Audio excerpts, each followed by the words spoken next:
এমএনসিতে যেরকম প্রশ্ন ওঠে যে ম্যাডাম, এটা খুব কমন প্রশ্ন, যে ম্যাডাম এত কাজের প্রেশার, তাতে আমি কোনোরকমভাবে স্ন্যাক্স কিছু খেতে পারি না। আপনারা বলেন যে সন্ধ্যাবেলা লাঞ্চে খেলাম, লাঞ্চের পরে একবার সন্ধ্যেবেলা 7টা-8টার সময় ছুটি হলো, ওই পকোড়া বা কিছু একটা কিনে তাড়াতাড়ি করে খেতে খেতে বাড়ি চলে গেলাম, স্ন্যাক্স বলে আমাদের কিছু থাকছে না।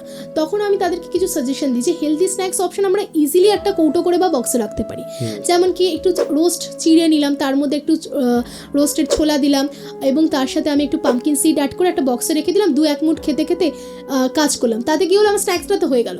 এছাড়া রোড সাইডের কিছু পপকর্ন রয়েছে, সেটা রাখতে পারি, বা বিভিন্ন এখন সিডস দেওয়া কিছু লাড্ডু হয়েছে, সেটা একটা রাখতে পারি, যেটা আমার ওই ইনস্ট্যান্ট এনার্জি বা ক্যালোরিটাকে মেনটেন করলো।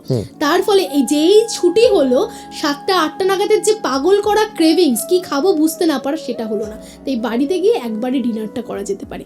এইভাবে কিছু কিছু মানে লাইফস্টাইলে চেঞ্জ করে করে ডায়েটের মাধ্যমে ফুড অপশানস দিয়ে দিয়ে তাদের যে হেলথটা আছে সেটাকে বেটার করার চেষ্টা করা আর কি।